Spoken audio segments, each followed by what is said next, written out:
This first one, Jim, was sent in via email to CornyDriveThru@gmail.com from Doug Denslow. Well, that's a gimmick name if I've ever heard one. On the August 1st podcast, episode 293, Jim mentions, quote, Brian Lee's Nashville incident. Could you explain what incident you're referring to? Thanks so much for entertaining us all these years. Well, you know, in all fairness to Brian, because I don't have the newspaper clippings or a tape of the local news segment that they ran on it, and it's been a long time since I have read and watched same, so I'm not exactly sure what the incident was that perpetrated this whole thing, but Brian was apprehended and taken into custody by the Nashville Police Department for whatever, and that's why, since I'm shady on it on the memory, I'm not going to say what the offense was, but he was taken into custody by the Nashville Police Department, and in apparently an effort to get preferential treatment or possibly to be turned off out on his own recognizance, he told them that he was the Undertaker. Because that's what he was doing, the Underfaker thing, or shortly after the Underfaker thing. Or at the point in time, he had the long fucking hair. He had tattoos.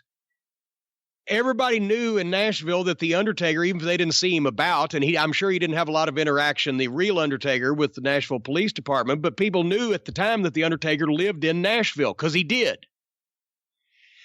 So the headline in the newspaper and the story on the TV news until they got to correction was that WWF's Undertaker has been arrested for whatever the fuck it was that Brian did. And it wasn't a real good look for the Undertaker. And it was not just, spitting on the sidewalk or not paying a parking ticket. And from what I understand, the Undertaker was not happy. And whereas they had been friends previously, I don't know if they were real close friends after that. That was around 1995, 96, that area. Was it that early? Because he did go to the WWF as part of the Disciples of Apocalypse after that. Yes, he did. So was the Nashville incident before he went to the WWF, or was it after he left? Well, now come to think about it, we got to look that up. Wait a minute. I don't know. Because that had always been the story, that him and Mark Calloway were close, I guess, from when the Undertaker was on the Indies. Come to think of it, it may have been shortly afterwards. Here, I'm getting my typing machine out. Well, Jim, as I was saying, that was always the story, that him and Mark Calloway were close. You just go ahead and do a fucking... a show, yeah. A show, yeah. But was that something you were under the impression of? Was that how he got the evil Undertaker gimmick? Was it through his friendship with the Undertaker? Well, I'm not saying that the Undertaker went to Vince McMahon and said, hey, my friend needs a fucking job, make him the evil Undertaker. But when the idea came up to make an evil Undertaker and be managed by Ted DiBiase, well, who else looks like that, right? Brian's hair was about the same length. He was almost as tall. He was starting to get some tattoos. I guess they did some gimmick ones. So so that's the deal. Once that it was decided on that they were going to have an evil fake Undertaker, who are you going to get to be that? And who else the fuck looks anything like the Undertaker? So that Brian lucked into that one there, because then Mark could say, hey, this fucking guy in Nashville.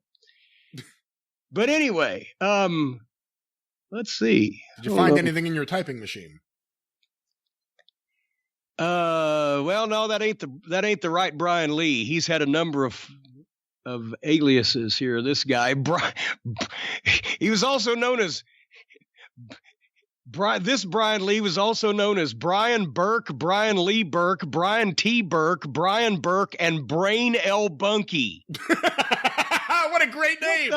Brain L. Bunky.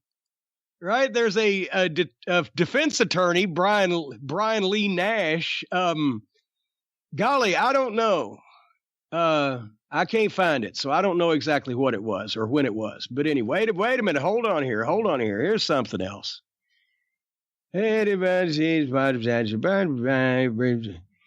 Oh, he joined. It was 1994. Was the imposter Undertaker? That's right. It was the year of the Night of Legends.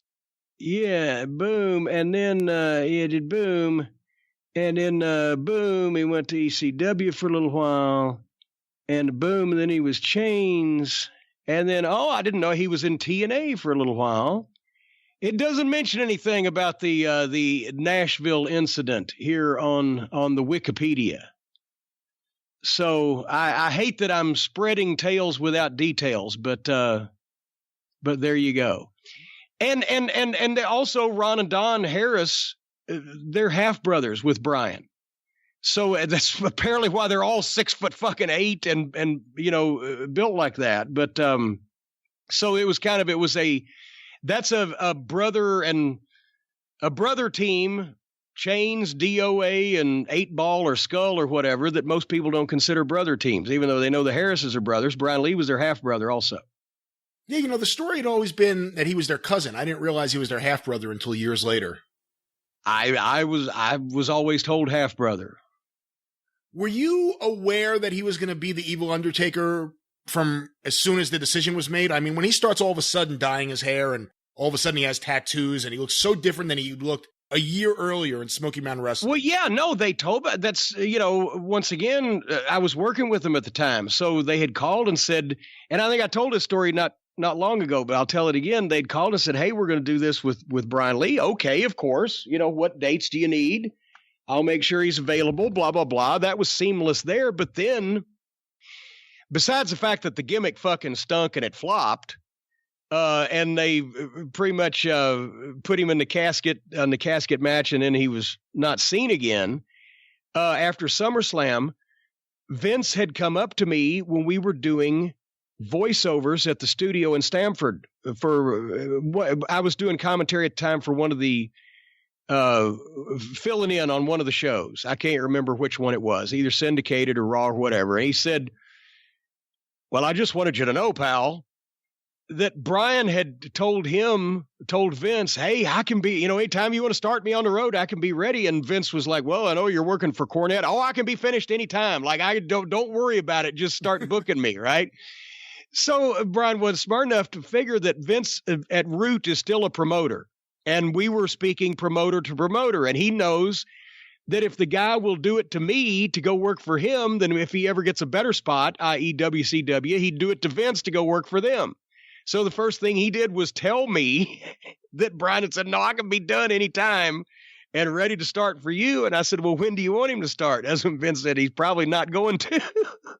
So I said, well, just let me know. And then it took me forever to fucking get rid of him, because I had to change him back, switch him back babyface and all this stuff and everything. But anyway, I liked Brian, but, he was just young and exuberant at that time.